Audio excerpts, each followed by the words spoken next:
Hi అందరికీ. ఈరోజు Sunday. ఈరోజు అమ్మకి ఫుల్ పని అనమాట. ఈ రోజంతా నేను అమ్మమ్మ ఇంట్లో పనులన్నీ చూసుకోబోతున్నాం. అమ్మ ఇప్పుడే తాతను పిలుచుకొని హాస్పిటల్కి వెళ్ళారు. సో ఈరోజు బ్రేక్ఫాస్ట్కి ఉగ్గానే చేస్తున్నాను బొరుగులతో.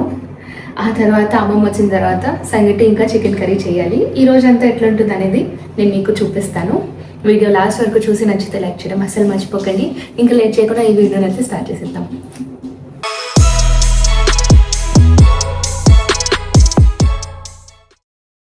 మార్నింగ్ ఆల్రెడీ డీటాక్స్ డ్రింక్ ఇంకా పెసరపప్పు గంజి ఎగ్స్ ఇవన్నీ తినేసాము. పెసరపప్పు గంజి అయితే చాలా చాలా బాగుంది. ఉగ్గాని చేసుకోవడం చాలా సింపుల్ కదా, చాలా సింపుల్గా లెమన్ రైస్ లాగా అయిపోతుంది. నాకు వచ్చిన విధంగా చేస్తున్నాను. నాకు చాలా మందికి చేయడం రాదు, ఒక 4-5 మెంబర్స్ చేస్తా అంతే. సాసాలు, జీలకర్ర, కరివేపాకు ఉంటే కరివేపాకు, లేదంటే పచ్చిమిర్చి, ఆనియన్, టొమాటో, ఆ తర్వాత బొరుగులు వేయడమే. చాలా సింపుల్. లాస్ట్లో పుట్నాల పొడి వేసి కొత్తిమీర వేసి గార్నిష్ చేసి దించుకుంటే ఉగ్గాని అయిపోతుంది. బట్ ఈ క్వాంటిటీస్ మనం ఎట్లా వేసుకుంటాము, ఏది ఎక్కువ తక్కువ వేస్తామనే దాన్ని బట్టి టేస్ట్ మారుతుంది. నిమ్మకాయ యాడ్ చేసుకొని తిప్పుకున్న తర్వాత పుట్నాల పొడి ఇంకా కొత్తిమీర వేసుకోవాలి. ఫైనల్గా ఇలా రెడీ అయిపోయింది. ఇంట్లో వాళ్ళు టేస్ట్ చేసి అమ్మ చేసినట్టే చేశానని చెప్పారు. బెస్ట్ కాంప్లిమెంట్ కదా. అలా వెళ్ళి బాబాయ్తో మాట్లాడేసి ఈ దూద్పేట తీసుకొని బస్ స్టాండ్కి వెళ్ళి ఫారూక్ అంకుల్ దగ్గర చికెన్ కొట్టించుకున్నా. ఆన్ ద వేలో అమ్మమ్మని పిక్ చేసుకొని ఇద్దరం కలిసి ఇంటికి వచ్చేసాం. అమ్మమ్మ ఎప్పుడు ఇంటికి వచ్చినా సరే ఖాళీ చేతులతో రాదు, ఏదో ఒకటి తీసుకొస్తూ ఉంటుంది. అమ్మమ్మని చూడగానే నాకు ఇన్స్టాగ్రామ్లో ఓ వావ్ అని అమ్మమ్మ ఇంకా మనవరాలు ఒక వీడియోస్ చేస్తూ ఉంటారు కదా, అది నాకు ట్రై చేయాలనిపించింది. ట్రై చేశాను కూడా. అది నేను షార్ట్ వీడియో లాగా పోస్ట్ చేస్తాను, తప్పకుండా చూడండి. సూపర్ ఫన్ ఉన్నది అది చేసేటప్పుడు.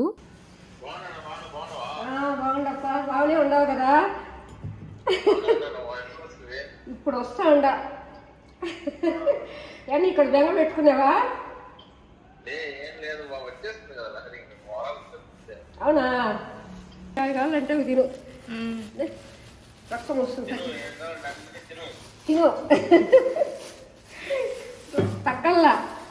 అందుకని ఏడే తిని అన్నీ అంటావా? ఆ పాప తింటే చాలా నువ్వు తినొద్దా?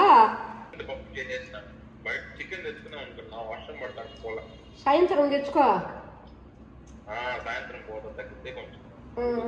తిను బాగా తిని బాగుందా. అలా మాట్లాడుతూ ఉండగానే అమ్మ వాళ్ళు ఇంటికి వచ్చేసారు తాతని పిలుచుకొని. ఇంకా లంచ్ ఏం ప్రిపేర్ చేయలేదు, ఫుల్ ఆకలి మీద వచ్చారు. వాళ్ళకి ఉగ్గాని పెట్టేసి నేను ఫాస్ట్గా లంచ్ స్టార్ట్ చేశాను. ఏముందిలే చికెన్ కర్రీనే కదా, మనకి వెన్నతో పెట్టిన విద్య అని స్టార్ట్ చేశాను. తైవాన్లో ఉన్న ఇంగ్రీడియంట్స్తో కంపేర్ చేసుకొని ఇండియాలో ఉన్న ఇంగ్రీడియంట్స్ కూడా సేమ్ అలానే ఉంటాయని స్టార్ట్ చేశాను. అది కొంచెంగా ఫ్లాప్ అవుతూ వచ్చింది. లాస్ట్కి ఏమైందో మీరే చూడండి. కొంచెం త్వరగా కుకింగ్ ఫినిష్ చేద్దామని అమ్మ ఫాస్ట్గా చికెన్ వాష్ చేసి కర్రీలో వేసేసింది. కాసేపటికి అమ్మమ్మ వచ్చి నీకెందుకులే అంత శ్రమ, నేను చూసుకుంటాను, పక్కకెళ్ళు అని చెప్పింది. ఆ తర్వాత అమ్మ వచ్చి నువ్వే ఫినిష్ చెయ్యి, నువ్వే స్టార్ట్ చేసావు కదా అని చెప్పింది. ఒక పక్క సంగటి, ఇంకో పక్క చికెన్ కర్రీ, 3 చేతులు మారాయన్నమాట. ఇంతలో సునీల్ మా ఇంటి దగ్గర నుంచి కరివేపాకు తీసుకొచ్చాడు. చాలా ఫ్రెష్గా, చాలా బాగుంటుంది టేస్ట్ అయితే. దాంతోపాటు సంపంగి పూలు కూడా తీసుకొచ్చాడు. అమ్మకి సంపంగి పూలు అంటే చాలా చాలా ఇష్టం. అమ్మ చాలా బిజీగా ఉంటుంది రోజంతా. ఇంట్లో పనులు, బయట పనులు, ఫోన్ కాల్స్ ఇలానే సరిపోతుంది అనమాట. అంత టైట్ షెడ్యూల్లో కూడా తాతను చూసుకోవడం ఒక పెద్ద పని అయిపోయింది. ఈ రోజు ఎలాగో అలా కొంచెం బ్రేక్ దొరికింది. 3 చేతులు మారాక ఫైనలీ అమ్మ సంగటి ముద్దలు చేస్తుంది. అనుకున్న విధంగా సంగటి రాలేదు, చికెన్ కర్రీను రాలేదు.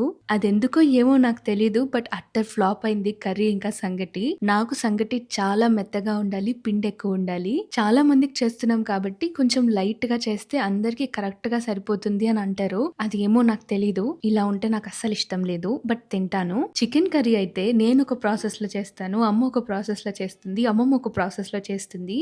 3 కలిసేసరికి అది చికెన్ కర్రీ కాస్త చికెన్ రసం సాంబార్ అయిపోయింది అనమాట. 3 చేతులు మారాయి. హడావిడిగా జరిగింది కుకింగ్ అయితే.